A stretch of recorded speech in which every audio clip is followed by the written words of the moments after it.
Well, hear me out. After Pep Guardiola went ahead to spend huge during the January transfer window, most of us thought that it's done business for Man City when it comes to obviously doing the needful. But I tell you what, looks like they are not yet done. To bring you up to speed, if you never knew exactly who they brought in, they signed the following players, and the most expensive of all was Omar Mamosh. Omar Mamosh came in through for around 80 million euros. Nico Gonzalez, 60 million euros. That was 140 million euros. Then they went ahead to bring in Kosanov, I think for around 40, taking that 180, and Victor Reis from Brazil, who went ahead to see Man City spend close to 200 million euros. And we all thought that they are all covered for the summer transfer window. But guess what? Pep Guardiola is not yet done, and he's like, I'm not yet done.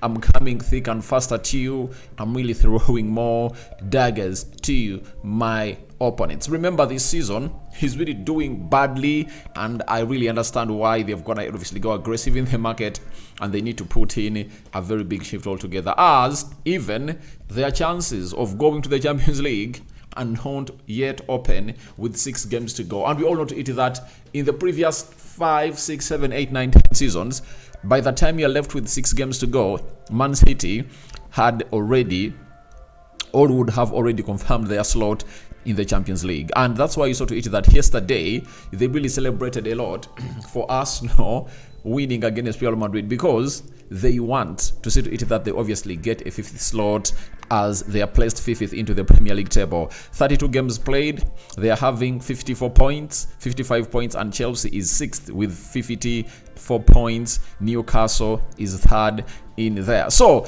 Man City is really fighting hard, and that's why you see to it that even tonight they are going to be supporting Manchester United, their number 1 nemesis, as Man United hosts Lyon in the UEFA Europa League. And they'll also be supporting Chelsea to obviously go through and see to it that they have 3 teams in the semi-finals of the UEFA Champions League: Arsenal representing, UEFA Europa League, Man United representing, Tottenham Hotspur, UEFA Europa League representing, and Chelsea representing, meaning that the moment they have 4 teams in the UEFA in the semi-finals of those 3 competitions of Europe, then the coefficient of England will obviously be high up there, and guess what? They'll have a 5th team loading. So that's how Man City are really hungry. But one of the problems they're really having is at the right back, and guess what? Pep Guardiola, while addressing a presser, he has told us that they will need a new fullback in the summer. Obviously, Nico O'Reilly is helping, but he's not a left back. So he's talking of a left back, right? And the left back market is really having very many players that are really available and will obviously come in and really do the needful. And one will ask, but Rokani, why is it that for the left back they are having Jesco Vardio? They signed him as a left back, but I tell you, most of the time is being played in... Sorry, they signed him as a left-sided centre back, but most of the time is being played as a left back. Then Nathan Ake is also there. You know, Nathan Ake is also there doing the needful. And you never know, even O'Reilly will obviously continue doing the needful to play into that position. But for the manager, he's sending a message outside there that they want to bring in a left back. Now, when you look at the Premier League, there are players that are already proven when it comes to playing as left backs. One, there is Arturi Neri. He's called Arturi Neri, who plays as a left back for the side of Wolverhampton Wanderers. He's really one of the best left backs in the Premier League right now. But I know most of the big teams are looking at the player who plays, is it for Bournemouth? Yes, he goes by names of Kakezi, you know, or is Kakezi, one of the names, and he's really a decent left back. And Kakezi is on the list of very many teams in here onto the Premier League as the summer transfer window really knocks onto the door. And I tell you what, he's leaving, and with Man City looking in for a left back, he might be one of those onto the list. Then Estupian, who plays as a left back for the side of Brighton, you understand, he's really one of those that is gonna hit to hugely impress very many managers in the Premier League. And I think with him signing 4 players outside the Premier League during the January transfer window, I know he'll need to bring in one who has always been playing in the Premier League. That's Pep Guardiola. And by the way, it's one of the things that I'm going to hate to see Paul Scholes hint of, that United is really having problems because they no longer sign players directly from the Premier League. And if at all I ask you, when was the last time United signed a player directly from the Premier League? I don't even remember. You can hint of Harry Maguire, James, and Aaron Wan-Bissaka, right? Because that was the summer of 2019. 2020, that's when we got in Donny van de Beek, Alex Telles, Cavani, Amadi Diallo, Pelestri came in through, and who else came in through? Then 2021, that is when Rafael Varane came in through, Ronaldo came in through, who else? 2022, obviously, who came in? Casemiro, Anthony, Christian Eriksen, Malacia, and Eriksen. 2023, it was Rasmus Højlund, Onana, Mason Mount, Atil Bendeyer. Those are 4. No player from the Premier League. Then 2024, Mazarawi, Matthias de Ligt. Then United went in for a player called Zexi Joshua, Manuel Ugarte, and Lenny Yoro.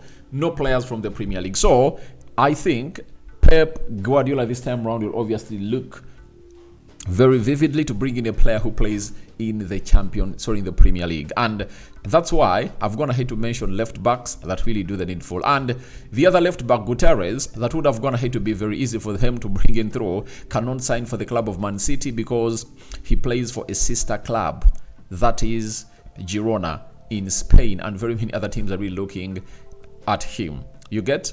The other one that might shock everyone is Alvaro Fernandez Carrez. Is it Caleres in there for you, Spanish? Playing for Benfica. Man United sold him to Benfica. They have a buyback clause, but you never know. Man City could obviously come knocking on the door to obviously get in one. And the other one, who is not left-footed, but he always gives us those flashes of a player that went ahead to obviously epitomize playing as a left back efficiently with the right foot at Man City, known as João Cancelo. That player goes by names of Jeremy Frimpong. He is on the list of very many teams: Madrid, Manchester United, Liverpool, Man City, Newcastle, and very many other teams in there. So this player can play as a left back and he can play as a right back, though he's really right-footed. But his presence into the final third of the opponent is really out of this world. His awareness, the way he inverts in the midfield, he creates chances, he has lots of assists onto him, and he also goes ahead to obviously score goals. When you look at Frimpong this season, he has been a relief, at the side of he has been a real relief at the side of Bayern Leverkusen.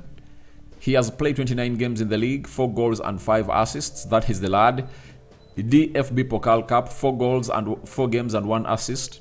Champions League, 10 games and 3 assists. Now, if he can obviously do that under the model of Alonso and Bayern Leverkusen, who don't have some quality good players, how will it be when he's really playing for a side called Man City that has quality around it? I think it will be really great. So we wait and see which left back is obviously going to be linked to the side of Man City as more and more stories will obviously evolve. This is Rokani David onto this channel. And who do you think is the right left back search option for the side of Man City? Rokani David remains my name. I sign out for now. See you later.